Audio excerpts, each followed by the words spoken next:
Onde estão os mortos? Livro escrito por Rex Humber. Leitura de Ederson Santos. Capítulo 3. Os três eus. Elmer McCarty está enterrado. Ele era um ladrão de bancos do princípio deste século, cujo corpo foi encontrado recentemente no pavilhão dos horrores de um parque de diversões de Los Angeles. Por 66 anos, McCarty foi levado morto de um lugar para o outro, de cidade em cidade, sendo enforcado publicamente, exibido ao público, etc., como curiosidade, num show do Oeste. Mas, ao enterrarem o bandido recentemente, numa cidadezinha do estado de Oklahoma, os funcionários municipais da cidade notaram que ele havia sido morto em 1911 por xerifes de uma cidade próxima. Pessoas que se dizem aparentadas com ele reclamaram a posse do corpo 5 anos mais tarde e o puseram em exposição. Ele foi vendido várias vezes e um dos novos proprietários julgaram que McCarty seria apenas uma estátua de cera. Mas durante a filmagem de uma peça de televisão num parque público, o braço do morto caiu e o mistério começou a se esclarecer. Quando McCarty foi morto a tiros em 1911, foi dito que o que sobrou dele não era nada mais do que uma casca.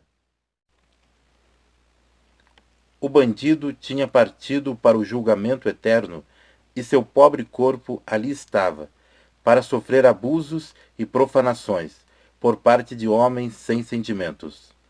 Cada vez que a gente lê sobre um incidente assim, ou vai a um enterro, o que chama a atenção é o fato de que o homem é pouco mais do que um corpo. É também espírito. Na verdade, o homem se compõe de 3 partes, de 3 eus. A Bíblia nos ensina que cada pessoa é feita de 3 partes: alma, corpo e espírito. Não há problema em distinguir entre um corpo, que é a parte material do homem, e seu espírito. Entretanto, sempre temos um pouco de dificuldade em discernir entre a alma e o espírito. Isto porque na Bíblia os termos alma e espírito são usados como se fossem um só. Vamos dar uma ilustraçãozinha simples. Plantas, animais e pessoas têm semelhanças bem visíveis, mas também são muito diferentes entre si. Em termos simples, as plantas são unidimensionais, os animais bidimensionais e os seres humanos tridimensionais. As plantas só têm corpo físico. Estão sujeitas a crescimento, metabolismo, adaptação ao meio ambiente e reprodução. Portanto, vivem. Mas, a despeito do que diz certo pseudocientista, não existe prova de que a planta possa sentir, expressar emoções ou se comunicar. Só tem corpo. Os animais, por outro lado, têm corpo e alma. A palavra alma, neste caso, é usada para definir a sede das emoções. Os animais sentem, exprimem prazer e desprazer. Podem ficar felizes ou zangados. Basta ver o sacudir da cauda de um cachorro ou o lombo encurvado de um gato zangado, para que se saiba que aí estão emoções expressando uma dimensão diferente de vida em relação à planta. Portanto, são bidimensionais. Têm corpo e quase alma. Ainda assim, falta aos animais alguma coisa: o espírito. A vida em 3 dimensões. Os homens têm espírito, corpo e alma. Essa parte eterna do homem vive para sempre e pode fazê-lo existir nesta terra em nível diverso daquele dos animais. O homem aprecia música, artes e expressa seu amor ao Criador. é capaz de se comunicar verbal e emotivamente. É capaz de raciocinar, em vez de apenas passar a vida baseado no seu instinto animal. Pode considerar, contemplar e criar. Portanto, é verdadeiramente uma criatura tridimensional, feita à imagem de Deus. Para entender melhor o que acontece na morte com cada um de nossos três eus, só precisamos dar uma olhada na Bíblia para ver o que é que o Senhor diz a respeito dos nossos três seres: corpo, alma e espírito. E o melhor lugar para começar é no princípio da humanidade. A Bíblia nos diz como Deus criou a humanidade. Em termos simples, diz a Bíblia: E o Senhor Deus formou o homem do pó do solo, soprando-lhe nas narinas o fôlego da vida, e o homem se tornou uma alma vivente. Gênesis capítulo 2, versículo 7. Em sua obra-prima, Trombones de Deus, o poeta americano James Weldon Johnson captou essa mágica desse momento da criação. Então Deus caminhou em volta e olhou em volta para ver o que tinha feito. Olhou para o seu sol e olhou para a sua lua e olhou para as suas estrelinhas. Olhou para o seu mundo com todos os entes vivos e disse Deus: ainda me sinto só. Então Deus se sentou na encosta de uma montanha para poder pensar. Junto a um rio largo e fundo, ele se sentou. Com a cabeça apoiada nas mãos, Deus pensou e pensou, até que pensou: eu vou fazer um homem. E do fundo do rio, Deus tirou um punhado de barro, e na margem do rio, ele se ajoelhou.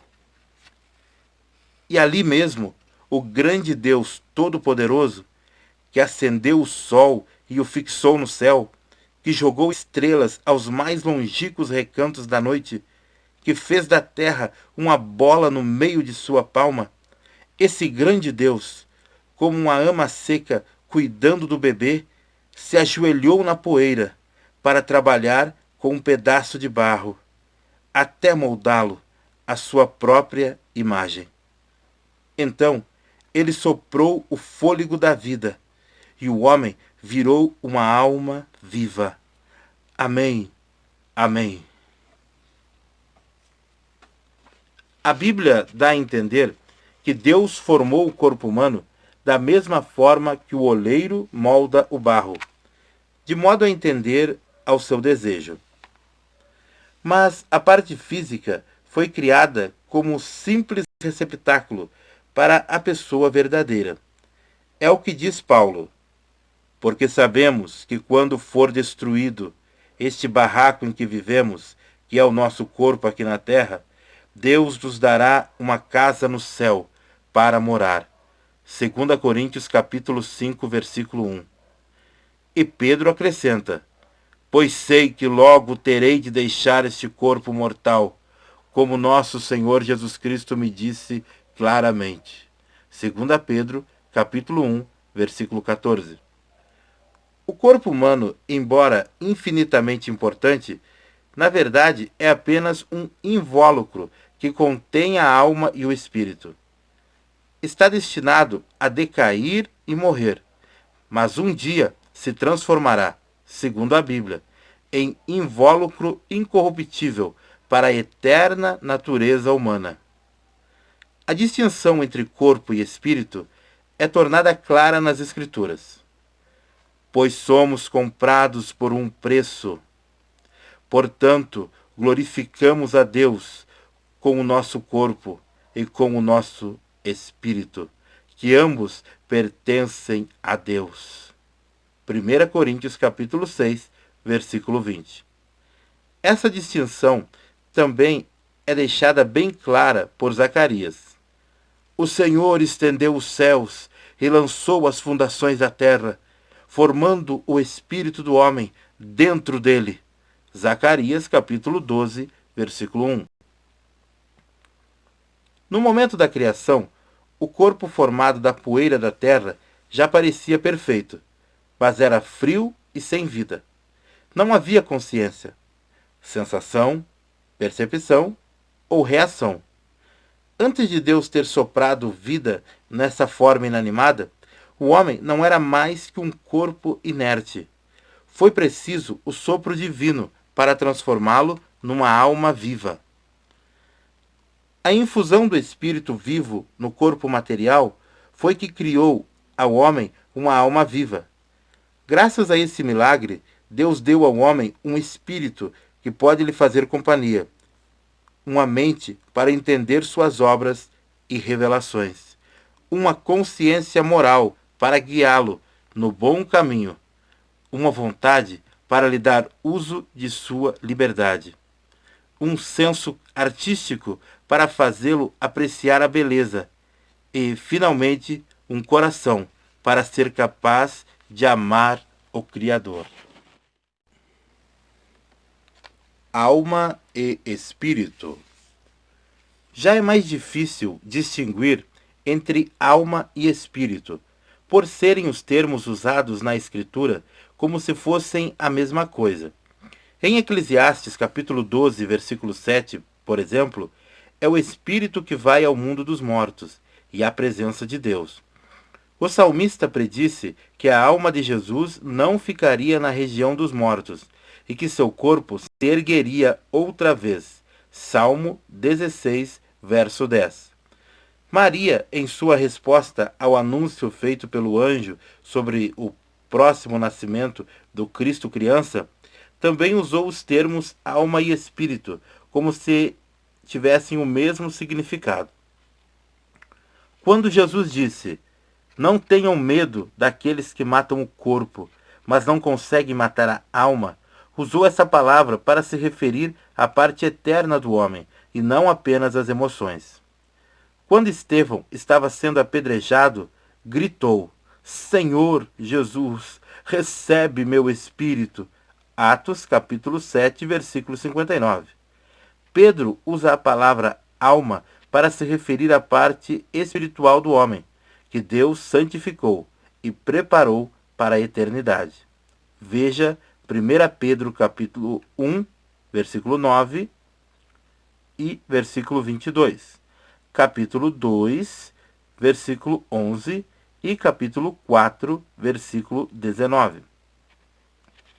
Talvez seja por causa da separação entre corpo e a alma no momento da morte que a Bíblia usa as palavras alma e espírito como se fossem sinônimos. Mas, mais adiante nesse livro, veremos que os mortos sentem, pensam, têm emoções e apresentam características distintas. Quando a Bíblia faz uma distinção entre alma e espírito, é para apresentar a alma como sede das emoções e dos sentimentos. Gênesis capítulo 34, versículo 3, Salmo capítulo 42, versículo 2 e 5, Salmo 131, versículo 1 e 2, Lucas capítulo 2, versículo 35, Mateus capítulo 26, versículo 38. A compreensão e percepção sensorial e os desejos humanos são tipicamente humanos ou carnais e têm a ver com a alma. A alma é intangível, comum, não material. No entanto, sua existência é afirmada na Bíblia. Não faz muito que o Dr. William Mayo, cofundador da famosa clínica Mayo na cidade americana de Rochester e também um grande cirurgião, disse: "A lâmina afiada do meu bisturi talvez jamais revele a alma como parte tangível desse mistério que se chama homem, mas sei que ela está lá. Tenho confiança na sua presença como uma das verdades elementares às quais minha ciência médica se apega." Na Bíblia, o espírito representa a mais alta parte do ser. a parte do homem que se comunica com Deus. John H. Gerstner declara que o homem é superior a todas as outras criaturas do mundo e, portanto, tem poder sobre elas graças à sua capacidade de conhecer e amar o próprio Criador. Essa habilidade de conhecer, mente, e amar, vontade, são a imagem de Deus, porque, assim conhecendo e amando a Deus, o homem conhece e age no infinito. O que acontece na conversão? Na conversão, uma pessoa que nasce de novo está recebendo de Deus a vida que é conferida ao Espírito para que o homem possa se comunicar de novo com seu Criador. A Bíblia diz que o espírito do homem morre no pecado.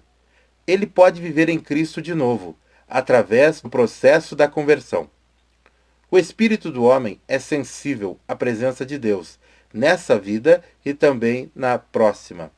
O espírito e a alma sobrevivem à morte. A Bíblia diz: "E então o pó volte à terra, como antes, e o espírito volte para Deus que o deu." Eclesiastes, capítulo 12, versículo 7. De todas as criaturas, o homem, e somente ele, é capaz de conhecer a si mesmo e comunicar-se por meio de processos que exigem pensamento racional e habilidade e capacidade de experimentar emoções. A mente humana representa a imagem divina no homem, que lhe confere livre-arbítrio e habilidade e capacidade de escolher o próprio destino. Essa capacidade de fazer escolhas morais só existe no homem. Ele é mais do que um simples corpo. Também é alma e espírito. Segundo a Bíblia, existe um espírito no homem, e por inspiração do Todo-Poderoso, ele tem entendimento. Jó, capítulo 32, versículo 8. Paulo sumariza tudo ao dizer: "Que Deus, que nos dá a paz, faça que vocês sejam completamente santos, e que Ele conserve o espírito, a alma e o corpo de vocês livre de toda mancha, para a vinda de nosso Senhor Jesus Cristo." 1 Tessalonicenses, capítulo 5, versículo 23.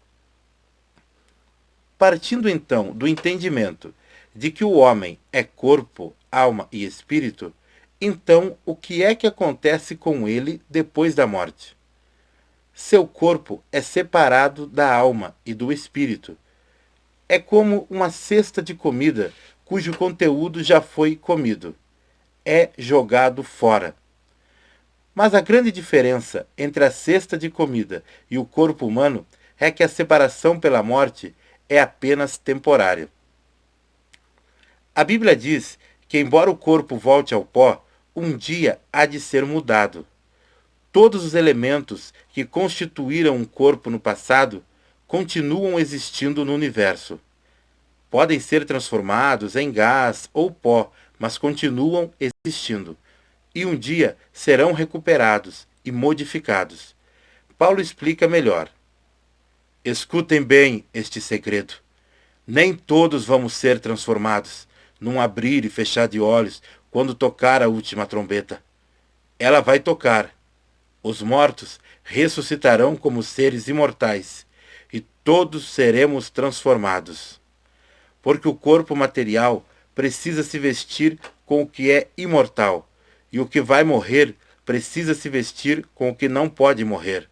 Assim, quando o corpo mortal se vestir com o que é imortal, e quando o que morrer se vestir com o que não pode morrer, então acontecerá o que as Sagradas Escrituras dizem: a morte está destruída, a vitória é total.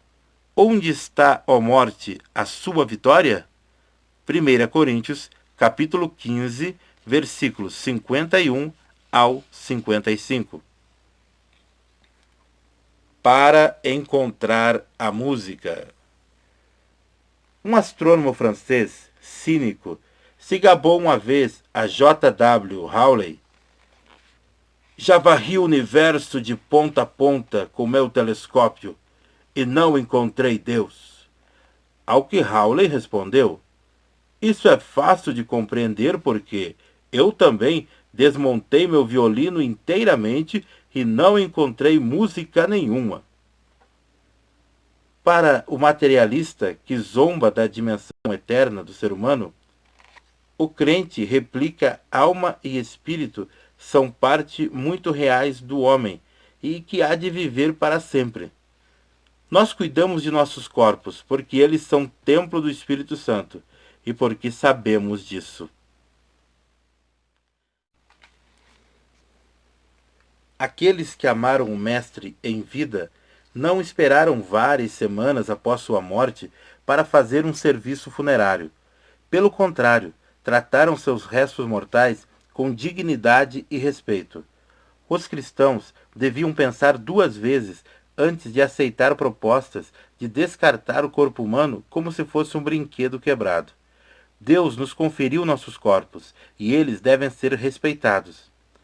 John Wesley, o grande pregador do passado, disse: nós precisamos mostrar respeito ao que foi antes o templo do Espírito Santo. Portanto, devemos cuidar bem dos nossos corpos enquanto vivos e tratá-los com respeito quando são temporariamente abandonados. O pastor protestante Vernon Elmore, também dos Estados Unidos, traçou a atitude de respeito pelo corpo humano até os tempos do paganismo grego. Diz ele: a pessoa é identificada de tal modo com o corpo que a família e os amigos mal conseguem separar um do outro. Honrar o corpo é honrar a pessoa. E continua: dão graças a Deus por José de Arimateia e Nicodemos, que se julgaram no dever religioso de enterrar Jesus de maneira apropriada. Tenho no coração um lugar muito especial para as mulheres que foram cedinho à sua sepultura para lhe ungir o corpo. É mais que próprio que os cristãos de hoje preparem com amor e respeito o corpo para ser sepultado e que lhe deem honras funerais. Se bem que os homens de nosso mundo se encolhem de medo ante a ideia da separação do corpo, espírito e alma, o crente marcha com confiança através do vale da sombra da morte, porque tu estás comigo. Através dos séculos, os santos se escoraram nessa confiança. Pouco antes de morrer, o grande pregador americano T. L. Moody declarou: algum dia vocês vão ler nos jornais que T. L. Moody morreu. Mas não creiam nisso, absolutamente, pois nesse mesmo instante eu estarei bem mais vivo do que estou hoje. Será possível? Será que os mortos têm consciência e são capazes de se comunicarem conosco? Para entender isso melhor, precisamos, antes de mais nada, resolver a questão do que acontece com os mortos imediatamente após a experiência da morte. Precisamos saber responder à pergunta: onde estão os mortos?